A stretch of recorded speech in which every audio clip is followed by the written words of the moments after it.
What's up, you guys? Sean Ross Stereo Jr. here, managing editor of Fightful.com, FightfulWrestling.com. It's Halloween week, October 30th.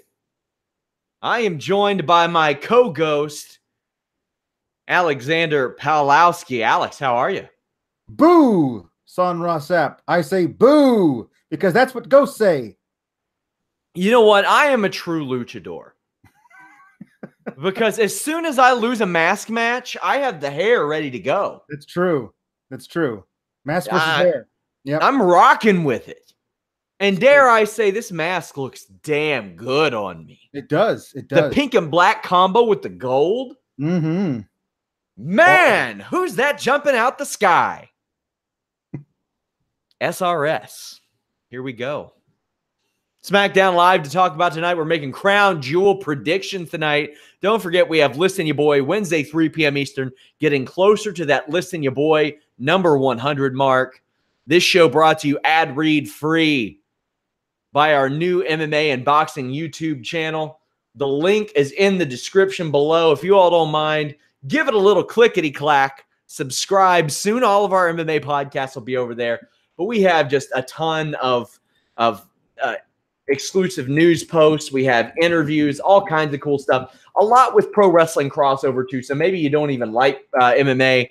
It's well worth it. I wanted to give pro wrestling and MMA their own separate feeds. That way, you know, each could get the highlight they deserve. It allows me to highlight guys like Carlos Toro as well. But my God, let's talk about SmackDown Live. But before we get into SmackDown Live, Alex. Yeah. And man, these videos are going to look fantastic when I isolate them. Yes, they really will.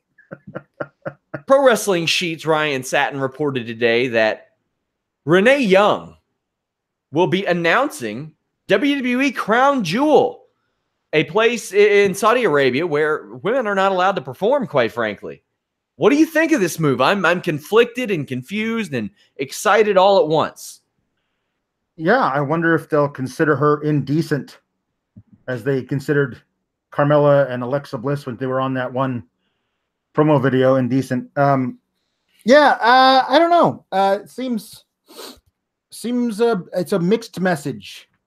You know, like, hey, we're trying to be better at this one thing, but you know, give us time on the whole not murdering people and chopping them up, and also not dropping bombs on school buses. Like baby steps. That's what it appears that Saudi Arabia is trying to say. Hey, listen, Rome wasn't built in a day. Just let us eventually get to the point where we're not committing all these problems, you know? When I heard this immediately, I thought, okay, so they're calling this remotely from HQ. It's not the case. So, yeah, it doesn't seem that way. Which, I mean, if I were WWE, I probably just would have anyway. Why fly 3 people over there? But I like the move. I like Renee on commentary just fine. She isn't particularly offensive. She's not great by any stretch of the imagination, but it is nice to have a female voice on that show. We had a couple female voices on our show for post WWE Evolution. Go check that out. That is in the archives. So give it a glance, my friends. WWE Smackdown Live. Also news that didn't emerge today, but it was really hammered home today. Robbie Fox of Barstool Sports had reported last week that John Cena and Daniel Bryan both said no to WWE Crown Jewel. So right out of the gate, they had scheduled a Daniel Bryan versus AJ Styles face-off for tonight. Mm-hmm. Now, this is pretty close to AJ Styles' home, Alex, so he got quite the ovation tonight. Sure. Yeah, and as well he should. You know, were this not taking place in Saudi Arabia, and you know, Daniel Bryan going to be at the pay-per-view and working as well, I feel like they would have done the face-off anyway. This wouldn't have wound up having the match for the title tonight. But the face-off is kind of the standard thing between, you know, the people fighting for the championship on the go-home show anyway. Well, Daniel Bryan comes out. He says that he knows that last week's kick to the head wasn't an accident. Yeah. Which AJ Styles actually rather says it wasn't an accident. No, I did it on purpose. And I like that. Sure. I love it. Even though it looked like an accident. So it's one of those things where, like, in hindsight, I kind of did. It was nice that I kicked you because I've been wanting to kick you for a while. But we know, AJ, you didn't mean to kick him. You want Daniel said we had two identical twins we were wrestling, and you kicked me. And I'm thinking, now hold on. Like, there have been times when I'm playing Madden and I select the wrong uniforms, and I'm like, damn it, why is everybody wearing white? This is confusing. Yeah. That's not the case in a match like that. Like, no. I don't think anybody thought that that AJ mistook Daniel Bryan for an Uso. Right. I don't think that was the case. And Daniel Bryan had said that he doesn't see a respected colleague or a coworker. He sees the WWE Championship, which is what kept him going during his entire time off. Yes, absolutely. This is all fine, but it is one of those things where as soon as the performers start to poke holes in the tropes of wrestling, like you were trying to hit that guy, but you hit me instead, maybe you would hit me on purpose, and therefore I'm angry with you.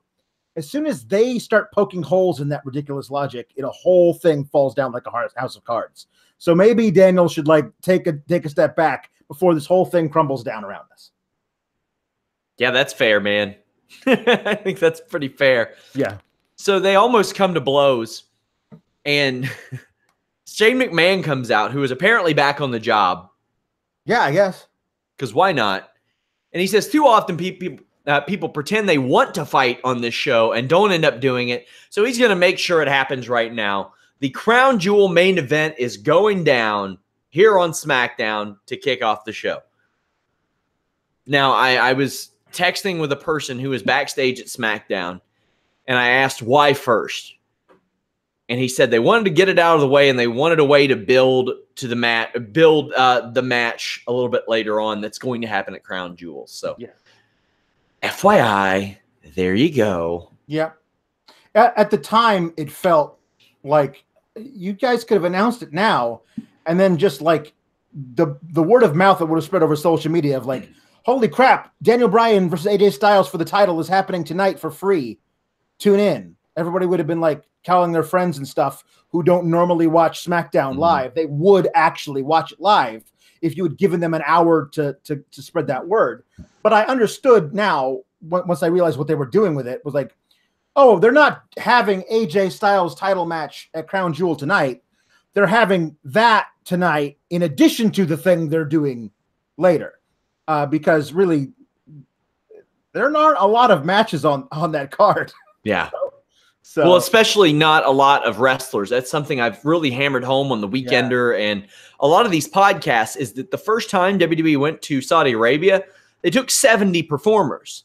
This time they're taking 20. Yeah. And what do you think that means for WWE? Because let me tell you, whoever wins that World Cup isn't getting 3 times the pay as the person who's wrestling one match. Nope. But WWE's keeping their slice of the pie much larger. Yeah, I think if they keep doing these by this time next year, it'll just be like 3 1-hour Iron Man matches. Yes.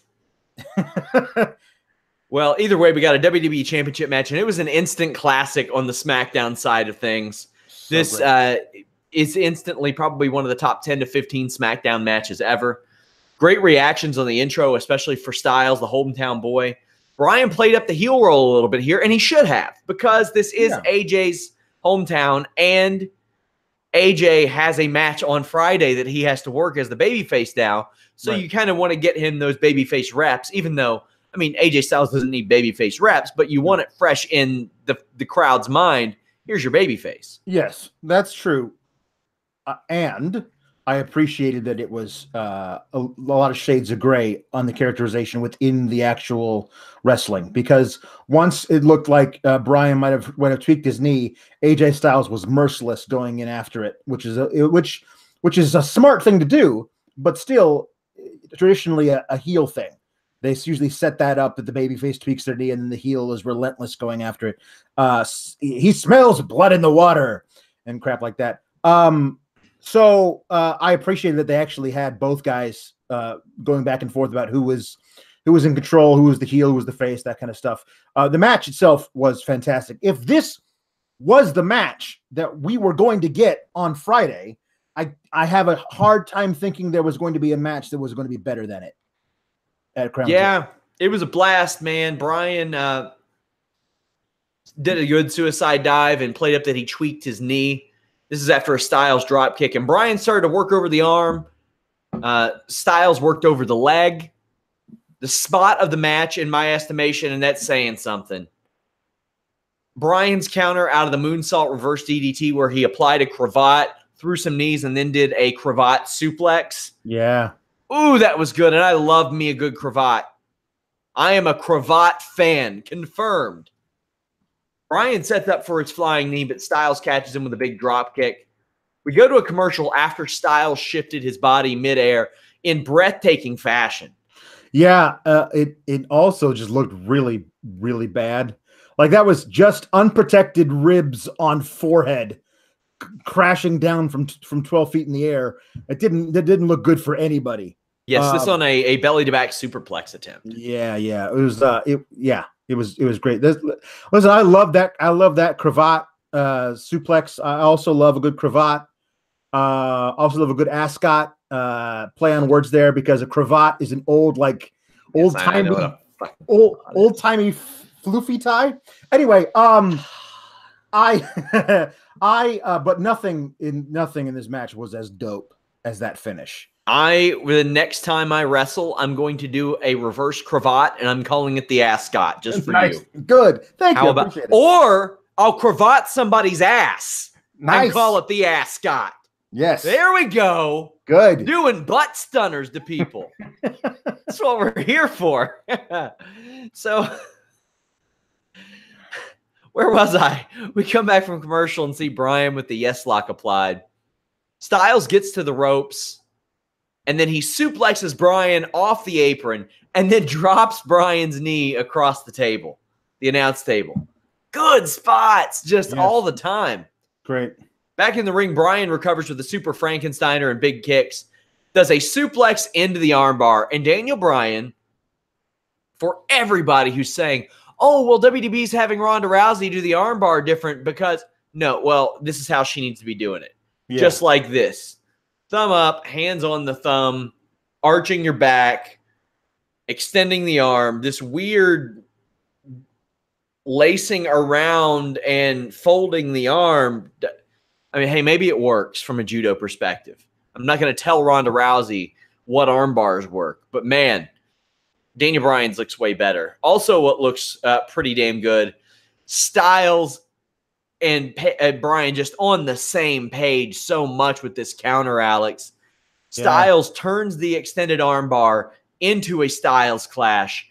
One of the best he's had on the main on WWE period, in my estimation. It was just out of nowhere. And the fact that it was the transitions of Daniel Bryan into the yes lock, then out of the yes lock into the triangle, then out of the triangle into the Styles clash, and directly in to the calf crusher, capitalizing on all that limb work he had done earlier. Like just the finish of this match, all those reversals into the final finish. Gave me chills. Loved it. Calf crusher applied, submission win for AJ Styles. This was an instant classic SmackDown match. One of the best, maybe the best, I don't know, probably the best singles match since the brand split, although maybe the Cena Nakamura match is up there as well. You got some good stuff there. I'm sure there are a couple tag team matches that qualify. This ends with a handshake. Yeah, that was great. The handshake and the hug, like the mutual respect that retained itself, because these two guys, as they talked about, they first met each other 17 years ago. Like that's a cool little wrinkle in there that these guys came out of this little mini feud still having that mutual respect. Samoa Joe attacks, lays out both men, chokes out both men. Yeah. This seemed like the natural person to pick to fill in this role, even though they've done this match to death over and over and over. And you had to wonder ahead of this, is Samoa Joe going to be able to do this? Because he was off live events recently. Yeah, it's weird. The thing, I mean, it with the way the WWE works and how fast paced everything is, it feels like 4 months ago that he got hurt in that qualifying match for the World Cup versus Jeff Hardy. I know it was like 4 or 5 weeks ago, maybe even less, but it feels like forever ago. So it doesn't feel like I just saw Samoa Joe versus AJ Styles. As a matter of fact, the lizard part of my brain was like, ooh, Samoa Joe versus AJ Styles, that'll be good. And completely forgot that I had already seen that a bunch of times, and it wasn't always great. Like it was good, but I wanted it to be better than it was. Although, if we get back to him, like, yelling Wendy a lot, that'd be fine. Wendy. It's where we are. Backstage, AJ Styles says to Paige, I want Samoa Joe in a match. And she's like, why? And he's like, you could have had him arrested weeks ago, and you didn't do it. You gave me him at Super Showdown. So give him to me again. Yeah. So that's the match we're getting at Crown Jewel. I'm fine with it. Samoa Joe cuts a selfie promo later, really hammers the point home. A good selfie promo. Yeah. Brings up Wendy. Yeah, he's very good. This is the thing is that when you have something like this happen, where your very humanitarian conscious giant superstar decides he doesn't want to be a part of your blood money pay-per-view, and he's going to stay at home, and you need to scramble to find somebody to take his place, you could do a lot worse than Samoa Joe. Yes. That's what I'm going to say. Yes, you could. Samoa Joe brings up the fact that Wendy's probably double, triple checking locks. I thought that he hit all the right spots with this promo, built a match for Friday. Seen it a million times, but hey, man, all things considered, this could be a very decent card, but man, there are going to be a lot of matches I don't give a shit about. Yep. Although, if Kurt Angle is in 2 or 3 of them, that could be very interesting because I have not seen Kurt Angle wrestle all these people a million times. Yeah, you wonder exactly how much. Before when Cena was in the tournament, I kind of assumed he was going to represent Raw. But now, they could easily have Dean Ambrose. I don't know if they'd fly him over there just for this. They could easily have him cost Seth his match in the tournament. Listen. What a cool story it would be for Kurt Angle at 75 years old to win 3 and win it. Like, it all depends on Saudi Arabia. Maybe they're going to be like, "Hey, America, we're still friends with you, right? We just decided to tell Vince McMahon that he was instructed to give the World Cup trophy to your Olympic hero. So we're all okay, right?" That honestly, I wouldn't put it past anybody to do that. Trick or street fight. Big E of the New Day defeated Cesaro with the bar. New Day are out as the Brood. Xavier Woods is Edge. Kofi Kingston is Christian.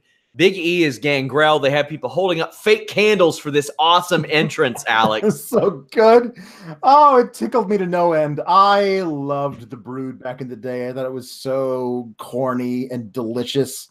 It was ridiculous. Perfect for the era, right? It's so perfect for the era. And the New Day aping it is perfect. Like, they're just so good at making a mockery and doing setup. Like, there was a thing a while ago where they did the 3 faces of Charles Wright, where they did Godfather and Papa Shango and Kama. I believe they did Kama. They went with Kama instead of the Good Father, which I don't know if I would have probably gone with Good Father. But yeah, that was great too. They're always a hit at Halloween time. This was excellent. This is a fantastic entrance. And I saw somebody say, what happened to wrestling fans? Nobody popped. And I was like, let's be fair. This faction existed for a few months, 20 years ago. You have to be a ridiculous hardcore old head to be like, hey, 20 years ago, I remember watching these 3 guys that were vampires. 2 of them went on to be an amazing tag team, and then one of those 2 guys was a world champion for a while. And let's talk about what the other guy did. Yeah. The other guy did an interview with me for making a finisher, which drops in the morning at Fightful.com. Gangrel's making a finisher. Boom. The Impaler DDT. Do you know how happy I was when this music hit? I know. Because you know what I know? People are going to be hitting that clickety-clacker on Google saying The Brood, Gangrel, and I'm just going to jam those keywords into my title tomorrow. First thing tomorrow morning, guys. Actually, I think it's at 11 a.m. Eastern.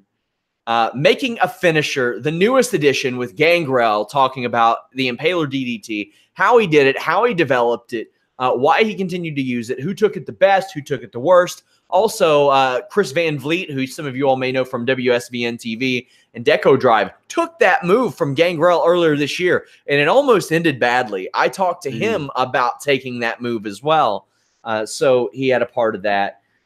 This made me very, very happy to see, all things considered. Yeah. Now I just got to sit on these two Punishment Martinez interviews until something happens with him.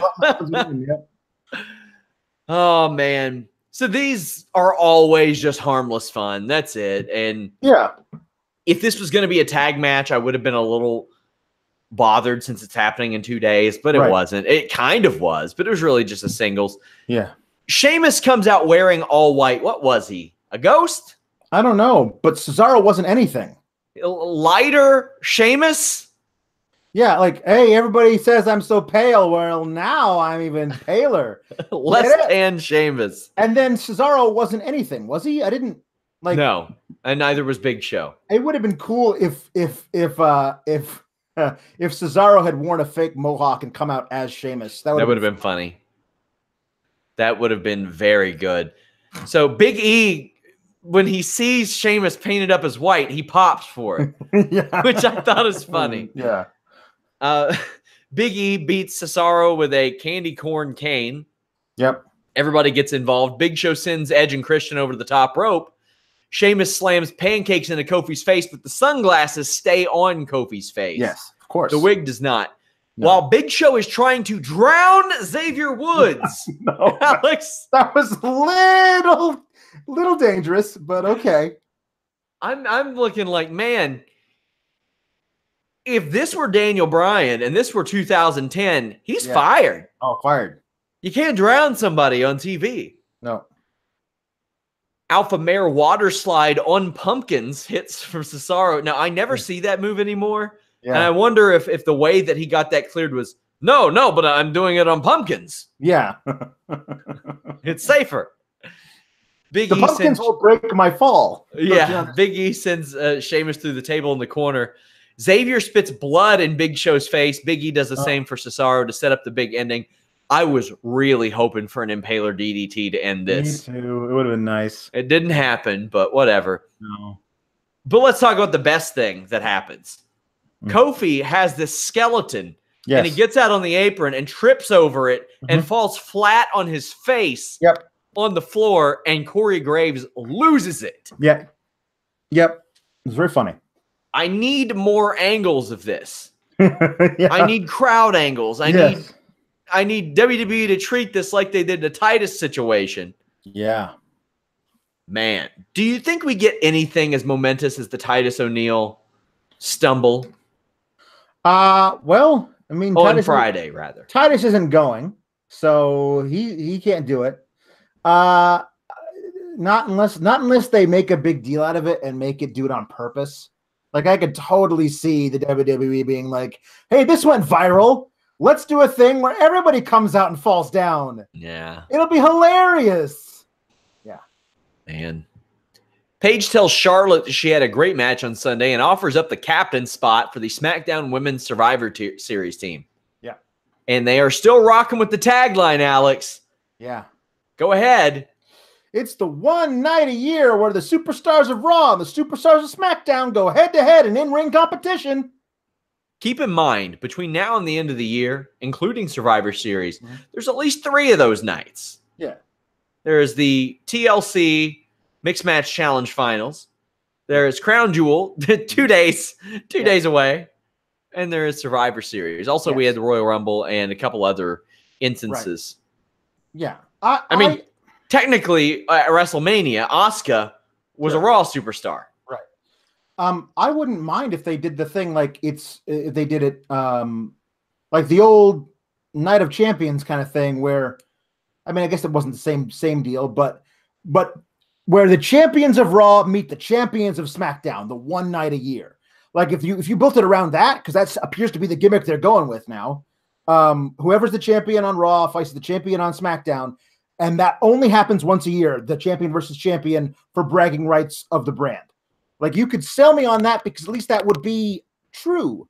Because I swear to God, if they're bringing these sons of bitches out in red and blue shirts, and we're going to have Jeff Hardy fighting back to back with Randy Orton, locking arms and kicking into the air after they have yanked each other's earlobes apart, I'm going to snap. And sure, this seems like a really cynical point of the year sometimes on our reviews, but when they do stuff like that and throw away so much of what they work towards, or quite frankly, what they don't work towards, the lazy shit they've written throughout the year, that's even more frustrating because that just further reinforces the idea that it doesn't matter. It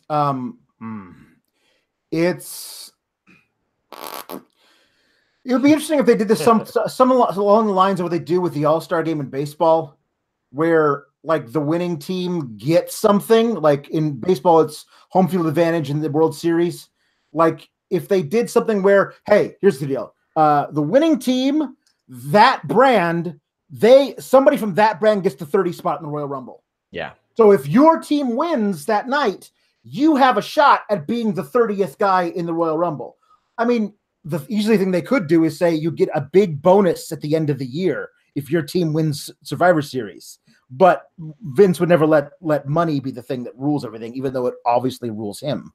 Kay Budato on our chats has a great idea. He says, should have stipulations. The loser, that brand's champion, has to defend the title at Elimination Chamber. The winner doesn't have to between Royal Rumble and WrestleMania. That seems real simple. Sure. But then again, I don't understand why all those lower card guys on either brand give a damn what their upper guy is doing. At least, well, I mean, the champion versus champion match that we're likely going to see if that happens. Yeah. Because they did mention U.S. title versus Intercontinental title. Yeah. No, that's happening. The Becky Lynch versus Ronda Rousey already been announced. I think it'd be interesting if it really was champion versus champion. Like it, not that your belt goes to the other brand, but you lost it, and now there's got to be a tournament to see who wins the vacated title. Like in that case, like you'd actually really fight for something. When there's no titles on the line, it's like, hey, I'm going for the honor of Shane, not me. I vote for Stephanie. Like who does that? That's not one of my favorites was Survivor Series 2004.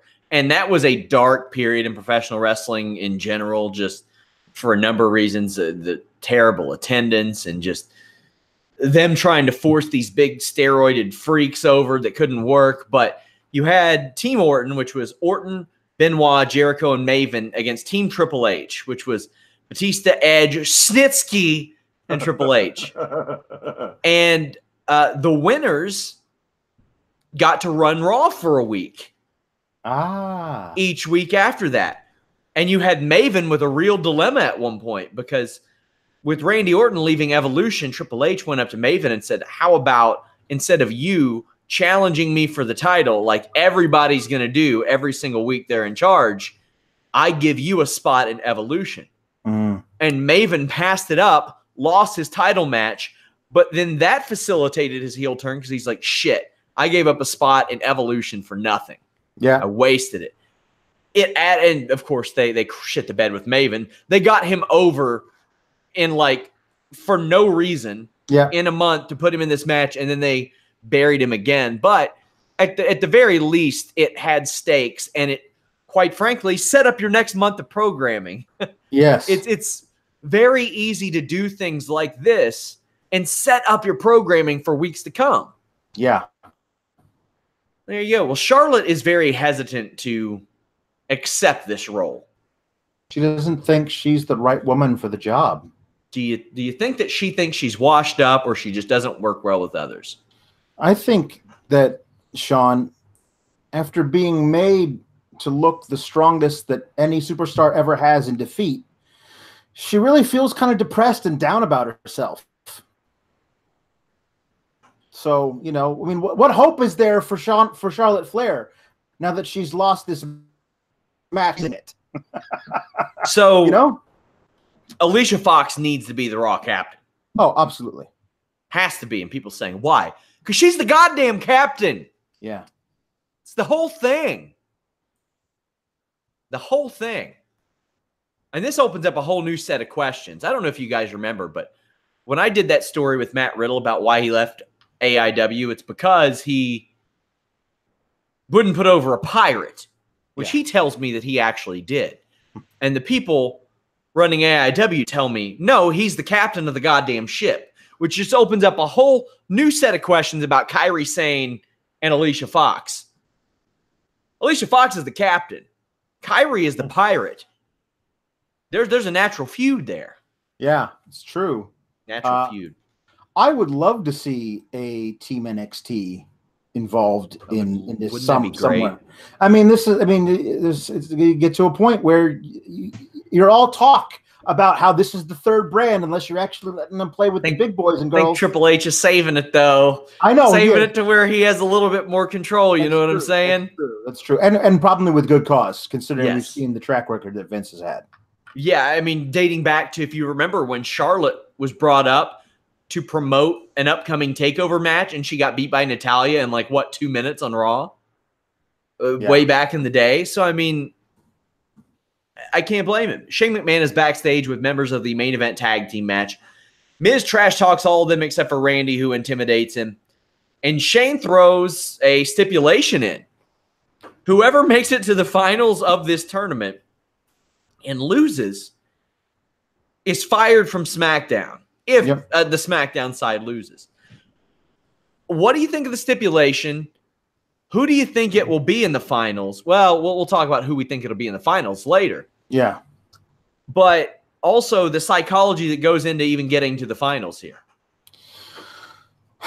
Well, to me, I mean, I wish I wasn't so cynical, but I understand how the WWE works. And they don't introduce a stipulation like this unless it's going to pay off. They just don't. So Raw's going to win. So whoever winds up in the finals of Raw of the tournament from the Raw side is winning. So I guess we'll figure out who's going to be in the finals. It's a weird thing that they would get Randy to the finals only to fire him. That's weird. I don't know. None of this makes a lot of sense, but I mean, listen, if they're starting to do stuff with the cruisers over on Raw, I wouldn't be opposed to seeing Rey Mysterio go over there where he could dabble in both sides. You know what I mean? Like he could make an occasional appearance as a legacy guy on 205 Live, but mostly be on Raw. You know, I don't know. Listen, if it was Miz in the quarterfinals or whatever, like he wins the first round, I feel like Miz would just lay down in the second round because at least he gets to keep his job no matter what. Because if you lose in the second round, you're not fired. It's a weird deal. Like, it makes more sense that the guys who lose their first round matches, they're both gone. That makes sense. Because otherwise it's like you're creating like a possible tanking situation in the second round. Yeah. Although, but remember, it's the most important thing in the world to these guys is to win that completely made up World Cup. That completely made up arbitrary trophy that proves to them that they are the best in the world. A thing that didn't exist until a few weeks ago. Yeah. Like it feels very odd that they're like, this is so important now. I appreciate them trying to make this matter, and keeping your job is a way to make it matter. But right. But here's the deal: that they could have even called it, and this would have added a lot of cachet to it. They should have said, "We're doing a King of the Ring tournament in Crown Jewel," because guess what? Crown Jewel, King of the Ring, kind of makes sense. Yeah. Here's the thing. Also, it's a World Cup without anybody from any other countries in it. So you could have called it a King of the Ring tournament. And that has some cachet. These guys could be like, I want to win King of the Ring because Stone Cold won it, because Brett won it, like all these things. Like that's why they want to win it, so they can add their name to the list of guys who won that tournament. You know, it seems so simple to utilize a trademark that you already possess that has history, that you have footage that you can promote for on the network, that you can post those stupid ass videos on WWE's YouTube and say full match, Bret Hart versus Jerry Lawler, or Steve Austin and Mark Marrow from back in the day. Yeah. It seems so simple to be able to use that stuff to promote this show. Yeah, and yet. Yeah, and yet. I think on the main roster, they should probably do a Queen of the Ring at some point, too. I mean, because why not? They should have done one over the weekend. Ready-made stupid-ass gimmick for somebody also. We've never seen anybody but Queen Sharmell, and it would also be awesome to have Queen Sharmell crown that person. That would be good, too. Oh, well. Shinsuke Nakamura defeated R-Truth. R-Truth is a replacement for Ty Dillinger, who is injured and will require surgery. Alex, he injured his hand. The perfect 10 is the perfect 5. I mean, I don't know the extent of the injury or exactly what it is, but can he extend some fingers on the hurt hand or none? Or it's a sad blow, because listen to this. Like, here's the thing. I love Ty. I thought that he was so great in NXT and kind of got done dirty on the main roster, but what are you going to do? Like, he's a guy who's got a chant over. But now he was getting matches against Randy Orton. He was getting a match against Shinsuke Nakamura. They were using him, which is more than I could say for him for several months this year. And at the peak of that, he gets hurt, and that sucks. And I was there in San Antonio, and he got one of the biggest pops of the weekend. And you can say it was the chant. I don't give a shit. No, people love that guy. Getting a reaction is getting a reaction, whether you have a chant or not. Here's to hoping he'll get well soon. We do have a Fightful injury report. If you all go to FightfulWrestling.com, we have a resources tab where we have a lot of neat stuff like that.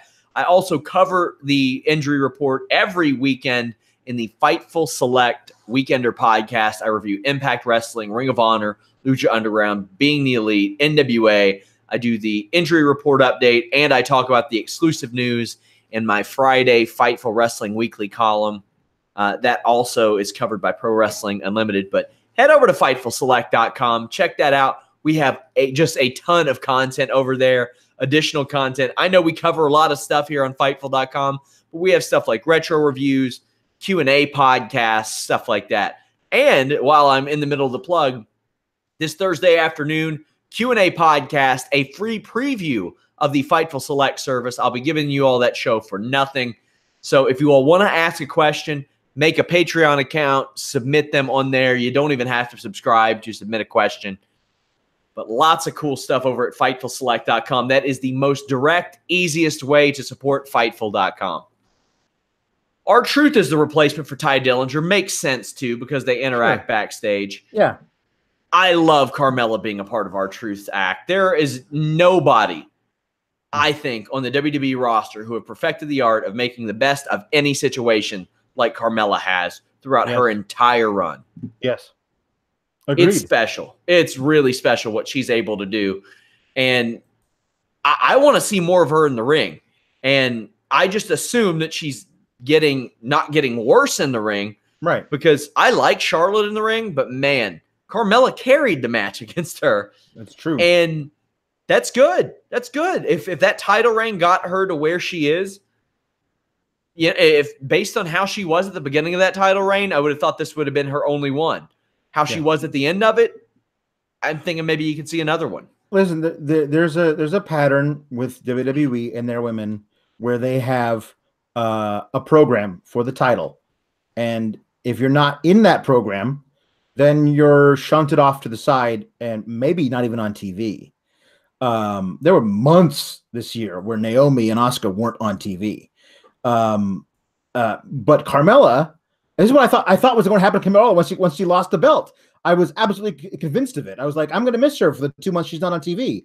But they seamlessly transitioned her from being this heel champ to being this babyface, not a valet, because she's actually part of the act with R-Truth, and she totally works. It totally works. She's able to blend into whatever they need her to be. I'm so impressed with her. If you told me back in NXT when she was running with Enzo and Big Cass that she would be the last of the 3 employed by WWE and she'd be awesome, I would have been like, no, that's not possible. And I'm so happy to be wrong about that. Yeah. This match was okay. There was a happy accident where R-Truth did a running head scissors, and Nakamura ends up spiked, but it all ended up for the better. It looked really cool. Yeah. Everybody was okay. We get a dance break before the commercial. Nakamura gets knees in the corner. Truth gets out of a sleeper suplex. Kinshasa and a pin. Man, that Kinshasa looked lame. It was weird. It was like Truth was standing for it. Like there was no impact. It was just like Shinsuke kind of jogged up to him and then lifted his leg really high. And the Kinshasa is already way different than what he used to do anyway. Yeah. It looks bad.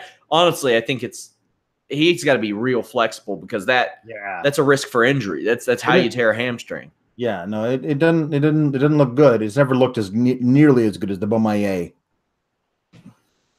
Pour one out for the Beaumaye. Yep. So SmackDown Live. Man.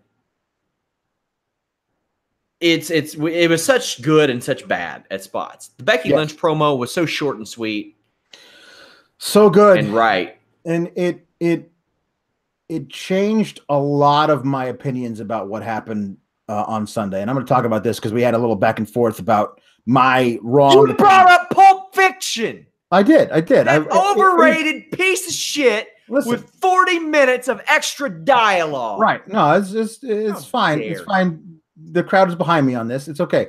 Listen, the match between Becky and Charlotte is an instant classic. They were so good together through the whole thing, okay? There is one moment in the match that completely took me out of it. I ceased believing what I was watching.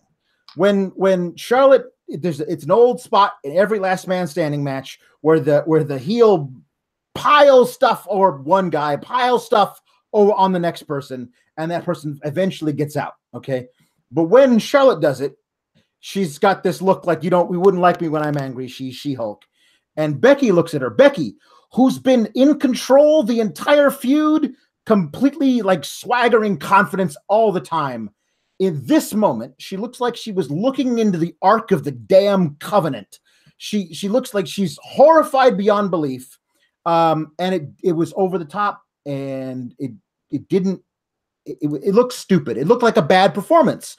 And I mean, as a guy who's spent his entire adult life in performance, I'm able to look at this and go, that was really badly acted. And that was so poorly acted. And honestly, probably the direction was given to them. You're going to look really mean at her and she's going to freak out. And that's a bad choice within that storytelling device. And at that moment, when that happened, if you would ask me, you need to bet your life one way or the other who's winning this match, I've been like, it's Charlotte. Because in that moment, that's how they do that. And to me, you've spent this entire feud. You turned the wrong person heel back at SummerSlam. And now, revisionist history, they're actually saying on the broadcast on Sunday, Becky Lynch stabbed her best friend Charlotte in the back. That's not at all what happened. She slapped her in the face. That's the opposite of stabbing somebody in the back. Like, that's a completely different thing than what you're representing it as. They're saying that Becky's fans are a cult following, meaning that they're deranged and deluded, that this person, they shouldn't be cheering for her. She doesn't deserve their cheers, but they've been brainwashed into thinking that, like Becky Lynch also thinks that she deserves these opportunities when clearly she doesn't. So all of the commentary that night was to put over the fact that Becky Lynch was this dastardly heel, when you've been trying to tell us that no, she's just very stone coldish. And at the end of the night, she won, and she got to look great by beating Charlotte Flair, who looked amazing in defeat. And again, the whole match, a classic. And I still walked out of it thinking, man, they really, really want us to have been booing Becky Lynch this whole time, and we didn't give it to them. And it feels like that was their last-ditch effort to do it. And then tonight, when Charlotte's like, gosh, I really don't feel like being the captain of the SmackDown Survivor Series team because I lost and everything's terrible. Like, that doesn't feel like Charlotte Flair to me at all. But tonight, that Becky Lynch promo, it feels like they finally course-corrected, because she comes out there and she says all the right things about this fiery babyface who's not scared of anything or anybody. And I believe absolutely that she could go in and give Ronda Rousey the kind of match Ronda Rousey hasn't had yet in WWE. And that's what I feel like they're wanting us to believe that. But I also think, because of the WWE, that they believe that Ronda is the babyface in this match, and everyone's going to be cheering for Ronda. And oh boy, I think that they are wrong about that. I think that people are going to be rooting for Becky to prove that the person who's been doing this for their entire life is better than the woman who's been doing it for several months. I think that that's people are going to come down on that side of it. To kind of respond to that, Becky did turn on Charlotte. I mean, she did stab Charlotte. She didn't just slap her. She threw her into the barricade and over an announce table and beat her ass. I think that when Charlotte turned on Becky several years ago, she literally attacked her from behind. And to me, that's a different thing than I'm looking you dead in the face and I'm going to slap you across the face. There is a distinction to be drawn there for me. Yeah, that's understandable. I think they do know what they have in Becky Lynch. I don't think it will result in Becky winning at Survivor Series. I fully expect Ronda to win. And me too. If she does one of those beg off things, I'm okay with that against Ronda Rousey. Yeah. And given the situation, I was fine with it too, because quite frankly, since I started to rate matches last year, it was the first women's match I've given a 10 out of 10. And I just thought the story, the build, the reaction, the crowd, it was the perfect situation for these two, and it damn well should have main evented. That should have been the headliner of that show. 1,000% it should have been. And I feel like it wasn't, because in their minds, the heel went over. And you don't usually do that unless you're making a big statement about it at a pay-per-view. And listen, Nikki Bella is a huge, huge fan base. Like people were saying, like there were all these kids wearing merch for the Bellas at the show. So like, lots of them. They were trying to make it the big mainstream thing, be the main event. Becky says everyone Rousey has faced has been beaten before the bell. She's not. She said, I didn't come to cosplay or talk about a reality show. I'm going to rip your arm off. And then she left. Perfect. Oh, so good. I mean, the Roman Reigns method of protecting on promos was I think it was a solid year and a half from the Undertaker point until the beginning of this summer. They just kept it real short and sweet. And that's good. I want the brilliance of Becky Lynch in The Man t-shirt. Because you want to beat the man, you want to be the man, you got to beat the man. And she beat the man. Now it's the woman, but just the fact that listen, gender be damned, I am the man here. And if you want to be the man, you got to beat the man, and that's me. It says so on my damn shirt. Like it's so good. I'm in love with Becky Lynch, and I want them to fully get behind her as this badass babyface champion, as opposed to, well, you really should be booing her. Remember all those terrible things she did. I think this is the way that she's a babyface. You can't have her white meated up, because she got zero reaction for years doing that, being the pun master and all this. This is the way that she's over like this. So you got to keep her like this. Right. And I feel to a degree that they think, well, if we stop saying this stuff, they understand that it's counterculture. They understand WWE knows that a lot of the times when their announcers push things that it's not cool. Right. So I think they're kind of going that way to further that counterculture. That could be the way they're going, but it was so noticeable at Evolution. All the commentary was just firmly behind Charlotte. All of them. Hey, if that's what got her here, then keep doing it. I say she's the hottest thing going right now. Sure. Jeff Hardy and Rey Mysterio defeated The Miz and Randy Orton. We got some lame backstage promos about being the best in the world. And no better way to get people excited for a tournament than having 4 guys on one side of the bracket wrestle like 4 or 5 times. I can't pretend to care about this match. Jeff Hardy was in control until The Miz chopped out his legs on a Whisper in the Wind attempt. He gets isolated, then gets that Whisper in the Wind. Mysterio gets a hot tag, which we don't see a lot of out of him. Right. Gets a stop and start rolling DDT on The Miz. Didn't look great. Got backbreaker, neck breaker. Ray counters a skull-crushing finale. This was the best part of the match, where Miz has Rey Mysterio up in the air with a skull-crushing finale. Ray turns it into an arm drag. We get a modified poetry in motion. 619 Swanton for the pin. Afterwards, RKO's all around. Yes. Yeah, sure, cool, man. couldn't care less about this. Wasn't a way I could have cared less. Right. Unless that arm drag spot didn't happen. Right. The only way I could have cared less and that it could have meant less was for me to have seen no cool new spots throughout that match. Yes. We do have Crown Jewel coverage on Friday. We also have UFC 230 coverage on Saturday, and it is not without a pro wrestling connection. Main event, Daniel Cormier versus Derek Lewis. I wrote a story this morning. It is featured on Fightful Wrestling and FightfulMMA.com about how Derek Lewis once beat up a member of the Spirit Squad member and his pants fell down. Check it out. We have lots of interviews on the new MMA channel. Link is in the description below. The review will be on this channel Saturday night because we still want our time to advertise the new channel. We're trying to get to 1,000 subs. You can't monetize it until then. So if you all don't mind, support your boys at Fightful. Even if you don't plan on watching the content, head over there and subscribe. But we've got a crazy week. Fightful podcasting Wednesday. Listen, your boy. Thursday, I'm doing that live Q&A show for free. FightfulSelect.com. I'm doing it on Fightful.com. The NXT 205 Live Mae Young Classic NXT UK show for Fightful Select will actually happen on Thursday this week because of Halloween. Friday, we got Crown Jewel. Saturday afternoon, I'm doing the Weekender podcast on Fightful Select. And we have UFC 230. But WWE Crown Jewel Friday.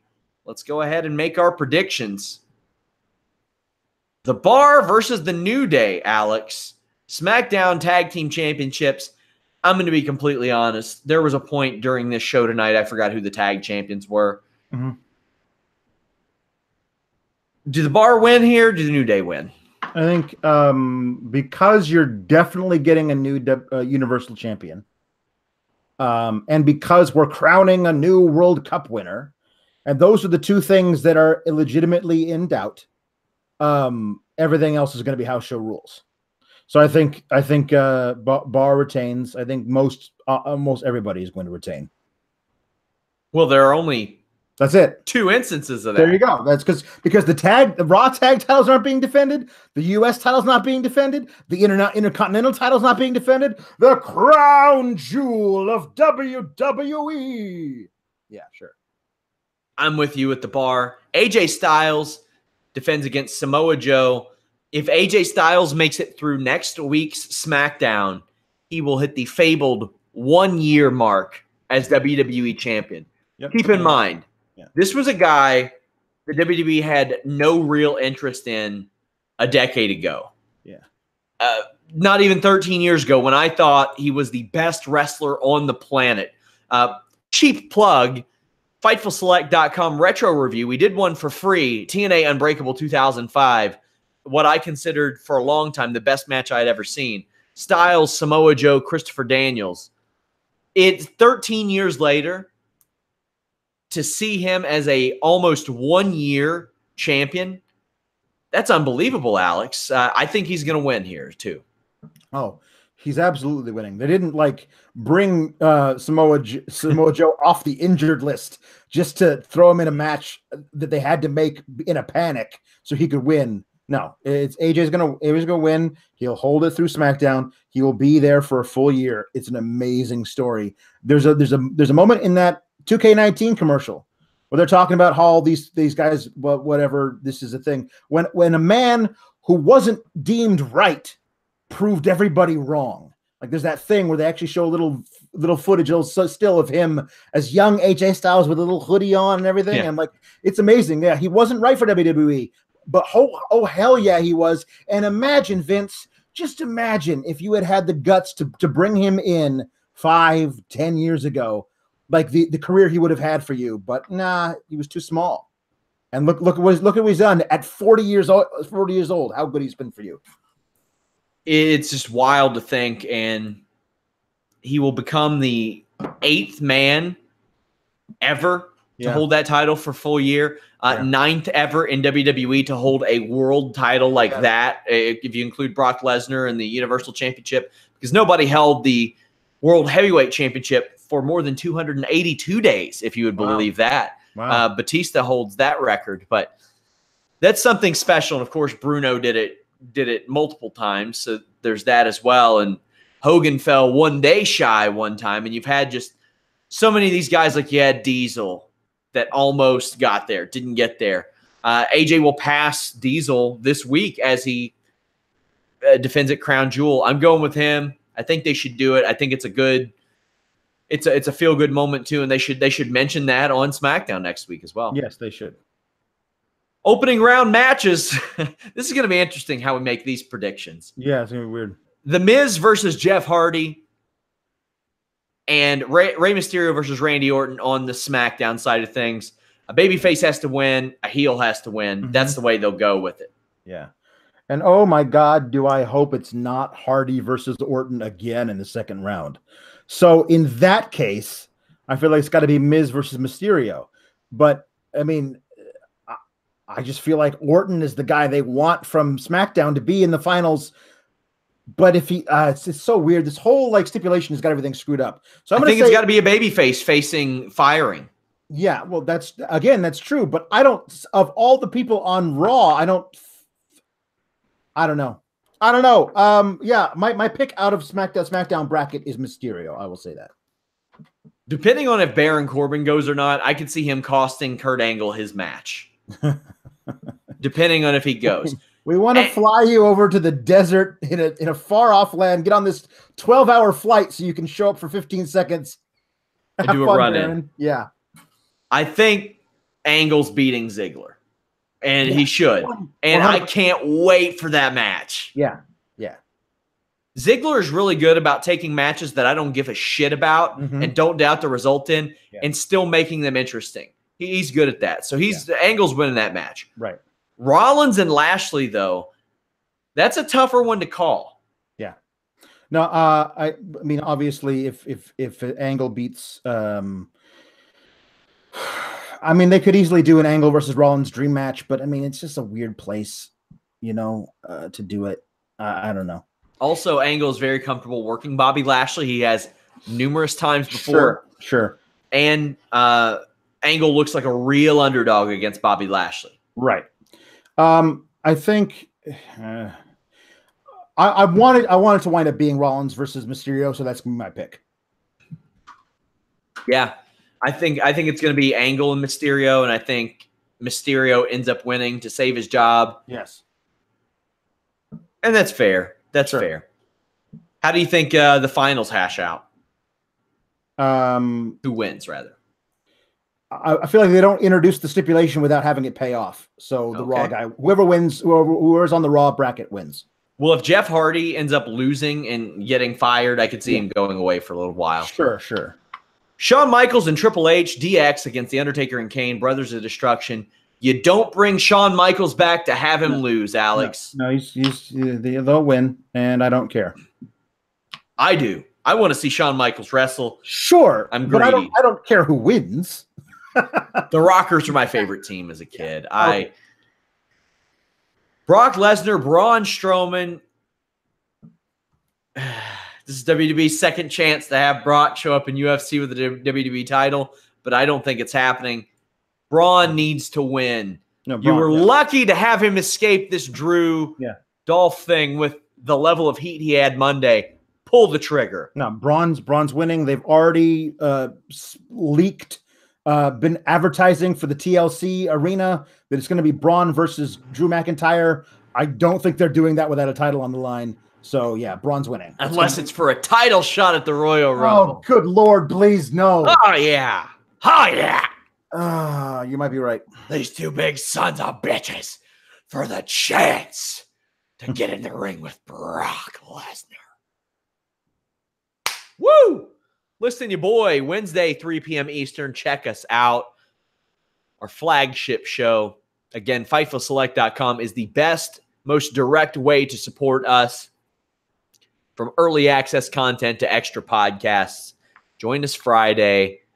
Join us in the live chat on YouTube. We are on podcast platforms everywhere. There is no shortage of ways you all can get a hold of us. Twitter, at Pawlowski the Fourth, at Sean Ross Sapp, at Fightful Online, at Fightful Wrestle. We have forums. We have a community on Fightful Select. We have discus boards. I want you all in those live chats. Come over there and talk to me during these shows. Till next time, guys. Thumbs up, subscribe, tell your friends. We're out. Happy